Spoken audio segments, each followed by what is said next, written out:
Hello दोस्तों, नमस्कार। एक बार पुनः मैं अपने इस चैनल में आपका स्वागत करता हूं।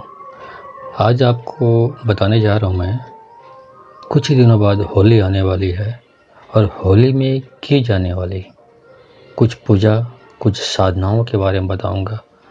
क्योंकि ये जो होली का जो उत्सव है साल भर में एक ही बार आता है और इसमें जो साधना करने के जो योग बनते हैं वो भी साल भर में एक बार आता है।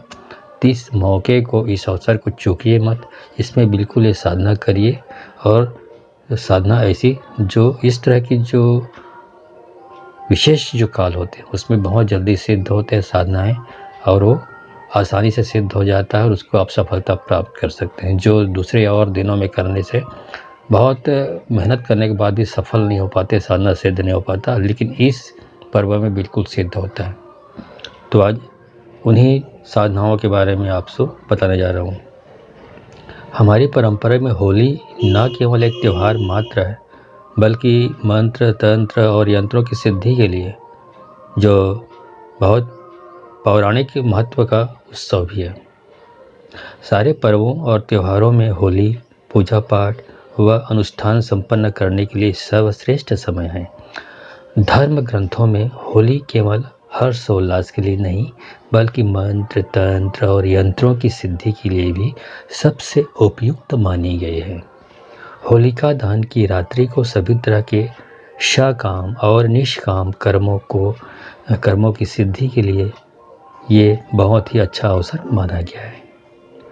वैदिक काल में होली, शास्त्र परंपरा में होली का त्यौहार ऋषि परंपरा के साथ ही कृषि से जुड़ा हुआ एक उत्सव है, जो सृष्टि के आदिकाल से ऋषि मुनियों और किसानों द्वारा मनाया जा रहा है या मनाया जाता रहा है।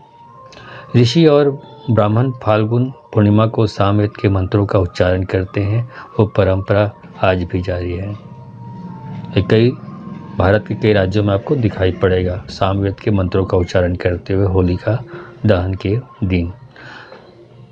होलिका दहन के दिन तांडवमय ब्रह्मास्त्र, इन मंत्रों का उच्चारण मानव कल्याण के लिए करना चाहिए या करते हैं, तो आपको भी ये करना चाहिए।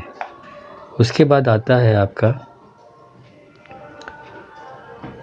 होलिका दहन के दिन, तो तांडव महाब्राह्मण के इन मंत्रों का उच्चारण मानव कल्याण के लिए ब्राह्मणों को अनिवार्य रूप से करना चाहिए।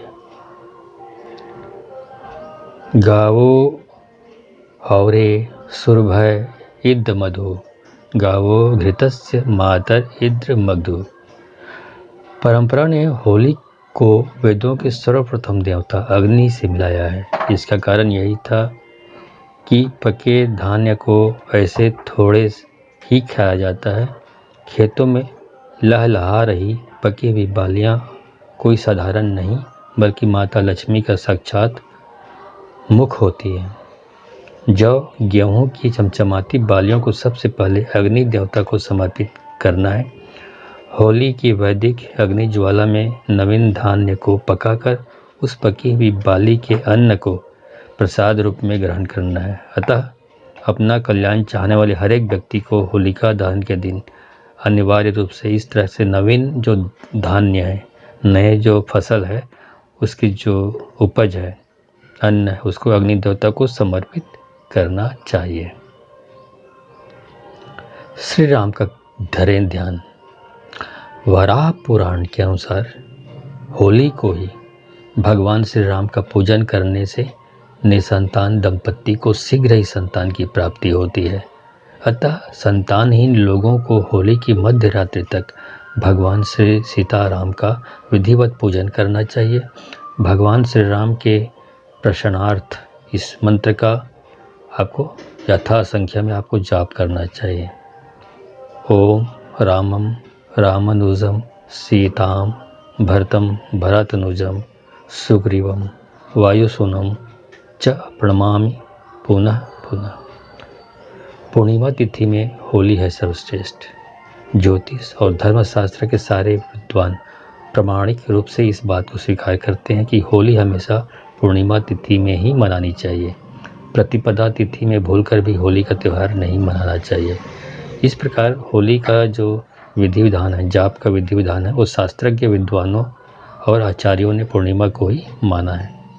काठक गृह सूत्रम में लिखा है कि सौभाग्यवती महिलाओं को सौभाग्य वृद्धि के लिए होली मनानी चाहिए और आकाश में विराजमान ग्रहों में प्रमुख चंद्रमा को अपने परिवार सहित प्रणाम करना चाहिए। इसलिए होली का उत्सव पूर्णिमा को ही मनाया जाता है या मनाया जाना शास्त्र सम्मत है। भद्रा का रखें खास ख्याल। पौराणिक मान्यता के अनुसार होली में जो काल सर्वाधिक निषिद्ध है वह है भद्रा का काल। भद्रा का समय है होलिका दहन के लिए बिल्कुल निषिद्ध माना जाता है। भद्रा में होलिका दहन न करें, शास्त्र कहता है भद्रायाम दीपिता होली राष्ट्र भृंग कराती वै दिनरघा तत्परतो या श्याल फाल्गुनी पौर्णिमा यदि रात्रो भद्रवश्नेतु होलिकाम तत्र यावत्। अर्थात भद्र में होली का दहन हो तो इसलिए इससे राष्ट्र का नाश होने लगता है। अतः प्रयत्न पूर्वक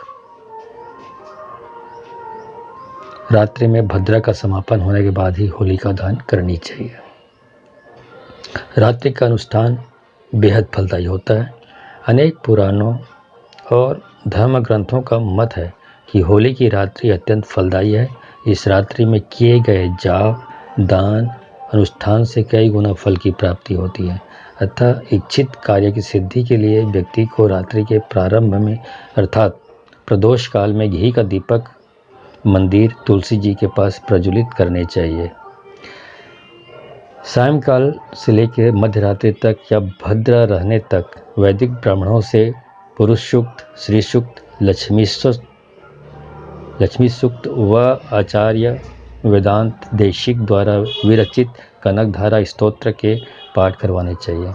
कमलगट्टा, बेलफल, सुपारी व पंचमेवा से ओम नारायण प्रिय वल्लभाय भगवते महालक्ष्मी स्वाहा इस मंत्र से 108 आहुतियों का हवन करना चाहिए।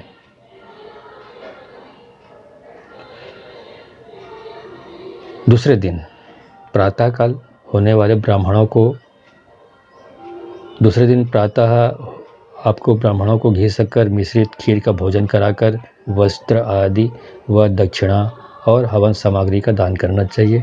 रात्रि में इस मंत्र का 1008 बार जाप करना भी अच्छा रहता है। ओम नमस्ते तु महामाये श्रीपीठे सुरपूजिते शंख चक्र गदाहस्ते महालक्ष्मी नमोस्तुते। इसके अतिरिक्त श्री दुर्गा सप्तशती का पाठ रात्रि में करना सबसे ज़्यादा प्रशस्त माना गया है। अतः पूर्ण श्रद्धा और पवित्रता के साथ 9 ब्राह्मणों से माता दुर्गा के प्रसन्नार्थ नवचंडी अनुष्ठान संपन्न करना चाहिए। धन्यवाद।